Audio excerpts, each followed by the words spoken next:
I'm here going live in Riverside. It's 93 degrees right now, so it is really kind of hot. And this is my baby Cebu. Hi Cebu, what are you eating again?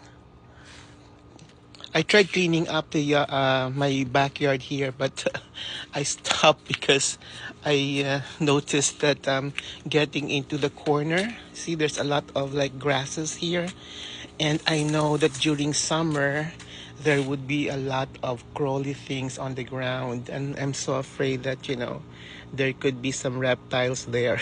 So I'll probably do that when it's less hot. Okay, but I already cleaned up the side here, so there's no more. I tried to pull out all the grass, but there's more there. That's already pulled grass there. I just don't want to go further down there. you know. Then I trimmed the trees also here.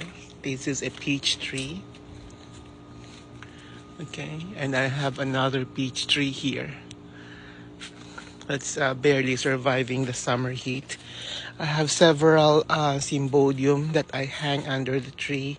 You can see that they are also suffering from the heat. Look at all those turning light green. The leaves are turning light green. They will recover once fall hits. I think that would be next month. It would be slightly cooler, I guess. We even put up a how do you call this? Uh,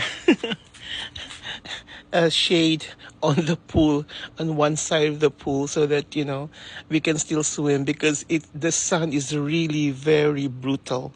When you're swimming here, oh my God, it's like burning your skin. So we put up this shade, so at least you can go swim and then stay under the shade if you want to. Okay. Okay, I think I hear my doggy. Is that Cebu? O'Neill, come here. God, I didn't realize that my baby is out there. There you are again. Go back inside. Go back inside. I have to bring in my kids first. Okay, have a good one. Thank you for dropping by.